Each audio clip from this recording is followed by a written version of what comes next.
इस बच्चे को 2 हिस्से में बांट दो और आधा आधा हिस्सा दोनों को दे दो। तो जिसका था उसने कहा काटो मत, उसी महिला को दे दो, दूसरे को ही दे दो। अब लाओ इसको अपने यहां। जिस पार्टी का, जिनके पुरखे का देश की आजादी में कोई योगदान नहीं है, कोई योगदान नहीं है, कोई योगदान नहीं है, उसे इस देश से प्यार नहीं हो सकता साथियों, उसे इस देश से प्यार नहीं हो सकता। उन्हें क्या चिंता पड़ी है कि भारत के बच्चों को क्या हो रहा है, भारत के बच्चों के माता पिता के साथ क्या हो रहा है, भारत बच रहा है, भारत नहीं बच रहा है, लेह लद्दाख में क्या हो रहा है, अरुणाचल प्रदेश में क्या हो रहा है, उन्हें कोई चिंता नहीं है, क्योंकि इस देश की आजादी में, इस देश को बनाने में उनका धेले भर का भी योगदान नहीं है साथियों, धेले भर का योगदान नहीं है। इसलिए मैं आज इस मंच के माध्यम से पूरे देश से अपील करना चाहता हूं कि आपके बच्चों के जीवन के बारे में ये कॉकरोच जनता पार्टी के नौजवान सारे इकट्ठे हुए, सोनम वांगचुक जी अपने जीवन को दांव पे लगाए, तो क्या हम सबका इतना योगदान नहीं बनता है कि हम सब अपने घरों से निकलकर जंतर मंतर पर एन कैन पराक्रम पहुंचे और इतनी संख्या में पहुंचे, पूरे दिल्ली को भर दें और इतना भर दें, इतना भर दें कि भारतीय जनता पार्टी की अहंकारी सरकार को झुकना ही पड़े साथियों। ये कुछ भी कर लेते। अभी भगवान श्री राम के मंदिर में इन्होंने चोरी कर ली, डकैती कर ली। अभी क्या कह रहे हैं, बड़ा मूर्खतापूर्ण लोग बातें करते, कहते नहीं जी हिंदुओं का पैसे हिंदुओं ने चोरी किया ना, तुम्हारा क्या। अब मुझे बताइए, कल को ये बोला सरकार में हमें, तुम्हारा क्या। इस लॉजिक मतलब ये बड़े इन्होंने हर जगह, हर स्टेज पर, हर माध्यम में इन्होंने अपने अनपढ़ होने का परिचय आपको बार बार दिया, अनपढ़ होने का परिचय दिया। मैं तो कहता हूं ये कितने बड़े हिंदू हैं जो भगवान श्री राम को अगर मानते कि जीवंत खड़े हैं, जब प्राण प्रतिष्ठा की थी तो यही माना था ना कि इस मूर्ति में भगवान राम का प्राण आ गया है। पूरा देश को विश्वास हो गया, लेकिन इनको विश्वास नहीं हुआ। अगर विश्वास हुआ होता तो भगवान श्री राम के सामने दान की पेटियों से चोरी नहीं की होती। ये झूठे देशभक्त हैं, झूठे हिंदू हैं, झूठे भगवान श्री राम के प्रेमी हैं। मैं आज इस मंच से एक बात का आप सबसे वादा चाहता हूं। देखो, हम सबके पास कुछ ना कुछ तो वक्त होता ही। भाई कोई टीवी देख रहा होता है, कोई वीडियो गेम खेल रहा होता है, कोई पार्क जाए होता है। हम सब अपने दिनचर्या में जंतर मंतर पे आने के लिए अपने आप को बाध्य कर लें, बाध्य कर लें कि हाँ जी, जो 1 घंटा क्लब में जाया करते हैं, 1 घंटा क्रिकेट खेलने जाया करते हैं, 1 घंटा दोस्तों के साथ बैठते हैं, वो न करके हम अपने बच्चों के लिए, आने वाली पीढ़ी के लिए, अपने देश के लिए, इस सरकार को झुकाने के लिए, अपनी मांगे मनवाने के लिए, नीट की परीक्षा, सीबीएसई की परीक्षा, करीब 89 से 100 एग्जाम्स के पेपर लीक हुए हैं दोस्तों। मैं भी आईआईटी से हूं, मैंने भी परीक्षा दी है, फिर मैंने एलएलबी की परीक्षा दी। हमको सबको पता है कि परीक्षा तैयारी करने में नानी याद आ जाती है। उन बच्चों से पूछो जिन्होंने पूरी तैयारी की, सब कुछ दांव पे लगा दिया, और उसके बाद खबर क्या आई कि कुछ नेताओं के चेलों ने चंद पैसों के लिए इन करोड़ों बच्चों की जिंदगी को दांव पे लगा दिया। और अगर इस पर खून नहीं खौलता है, जिस किसी को इस पर खून नहीं खौलता है, वो हिंदुस्तानी नहीं हो सकता दोस्तों, हिंदुस्तानी नहीं हो सकता। अरे सोच के देखो, आदमी रात भर बैठना पड़ता है, साथ में बैठना पड़ता है।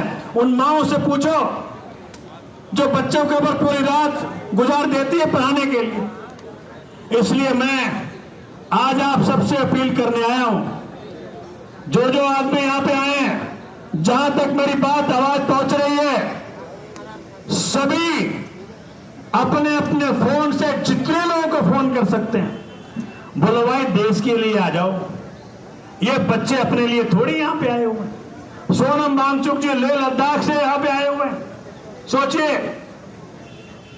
आज का गांधी, आज का भगत सिंह यहां पे आए हुए हैं। इसलिए देखो, कहना आसान है, एक वक्त का खाना ना मिले घर में तो कोहराम मचा देते हो। गलत तो नहीं कह रहा, मुझे बताओ, गलत तो नहीं कह रहा। मैं देख रहा था आप लोगों को, चूंकि मुझे लगता था कि राजनीतिक व्यक्ति ना जाए तो बेहतर है, क्योंकि आप लोग एक पर्पस के लिए निकले हो। फिर मुझे लगा कि भाई बच्चों को साथ देना बहुत जरूरी है, नहीं तो सरकार बड़ी खतरनाक है। ये सरकार देखेगी भैया यहाँ पे संसद वाला कोई यहाँ पे साथ नहीं आता, क्या बिगाड़ लेंगे, विधानसभा को साथ नहीं आता, क्या बिगाड़ लेंगे ये। तो जब संजय सिंह जी आए, जब यहाँ पे गरजे, जब पूरे हिंदुस्तान तक बात पहुंची, तो मुझे लगी मैं भी चलूं भैया, मैं भी हुआ हूं। क्योंकि देखिए, मन तो अंदर से कर रहा था, दिल तो अंदर से कर रहा था, बच्चों के साथ खड़ा हूं। सबके साथ है, बहुत जल्द आपको सफलता मिलेगी। देखिए, देश किसी के बाप का नहीं है, ये देश 140 करोड़ लोगों का है। कुछ लोग चाहते हैं कि भाई एन केन प्राकरेन कुछ भी हो जाए, सत्ता में बने रहो। देखिए, 5 साल बाद, अक्सर हम सबको लगता है ना कि 5 साल बाद तो आओगे ही, हम तब पूछ लेंगे अगर आज नहीं बोलोगे तो। अगर नीट एग्जामिनेशन में पेपर लीक हो रहा है और आज आप सत्ता में इतने मदहोश हैं, इतने डूबे हुए अहंकार में कि आपके पास वक्त नहीं है कि 17 दिन से बच्चे यहां बैठे हैं। ये किसी पार्टी के बच्चे नहीं हैं। सोनम जी यहाँ पे 9 दिन से अनशन पर हैं, अपनी जान को दांव पर लगाए हुए हैं। अगर आप में इतना अहंकार है, इतना दम है कि आप आकर के पूछेंगे नहीं, आप आकर के इनसे बातचीत नहीं करेंगे, इनकी मांगों को सुनेंगे नहीं, इनकी मांगों पे अमल करने का प्रयत्न नहीं करेंगे, तो इस देश की जनता, बता दो, तैयार खड़ी है, तैयार खड़ी है। अब ये प्लेटफॉर्म मिल तो गया सब नौजवानों को, प्लेटफॉर्म मिल तो गए। सोनम वांगचुक जी ने अपनी जान दांव पे लगा तो दी है। तो सभी नौजवान इस देश के अंदर, जहां कहीं तक मेरी बात पहुंच रही हो, नहीं पहुंच रही तो पहुंचा दीजिएगा और सबको बताइएगा भाई, कहीं का भी हो, लेह लद्दाख से लक्षद्वीप तक और पश्चिम बंगाल, मणिपुर, नॉर्थ ईस्ट से लेकर के गुजरात तक, सभी लोग जग जाओ, जग जाओ, जग जाओ, जग जाओ, जग जाओ, नहीं तो कल को तुम्हारे घर पहुंचेंगे, बोले तू नागरिक भी नहीं है, चलो यहां से। तो हमने पूछा भाई ये बताओ नागरिक होने का प्रमाण क्या? सुना कि 15 डॉक्यूमेंट लेकर के एक आदमी असम हाईकोर्ट पे गया, बोला नागरिक इनके बावजूद भी नहीं होगा तू। तो सब पर तलवार लटक गई भैया। ना तुम्हारा पासपोर्ट नागरिकता का प्रमाण है, ना वोटर आई कार्ड नागरिकता का प्रमाण है, ना पैन कार्ड नागरिकता का प्रमाण है, ना बर्थ सर्टिफिकेट नागरिकता का प्रमाण है, ना मैट्रिकुलेशन का सर्टिफिकेट नागरिकता का प्रमाण है, तो फिर है क्या? तो मैंने कहा भाई ऊपर से शुरुआत करो ना, दोनों से पहले पूछो तू नागरिकता प्रमाण कर अपना। भाई पहले ऊपर वाले तो शुरू करें, पहले दोनों ऊपर से शुरू तो करो। ये तो बताओ कि ऊपर बैठ गए हो, दिन रात भारत को तोड़ने में, भारत को बांटने में लगे रहते हो। ये तो प्रमाण करो कि तुम भारत के नागरिक हो, भारत के नागरिक हो, भारत के नागरिक हो। साथियों, हम सबको अपने अपने हिस्से का योगदान देना ही पड़ेगा। 12 साल हो गया, हम सबने बहुत समय दे दिया है। एक इनसे स्मार्ट स्कूल तक नहीं बना, एक इनसे एग्जाम तक ठीक से नहीं होता, अस्पताल ठीक से नहीं चलता, नौजवानों को रोजगार नहीं मिलता। अपने बच्चों के लिए इथेनॉल बेच करके लोगों के गाड़ी भी खराब कर रहे हैं आजकल।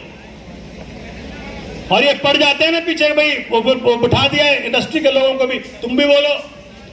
अब जो आदमी इंडस्ट्री को हेड कर रहा है वो दबाव में तो बोलेगा, नहीं बोलेगा तो ईडी और सीबीआई पीछे पीछे। अभी तो किसी से कुछ भी बोलवा लो, आखिरकार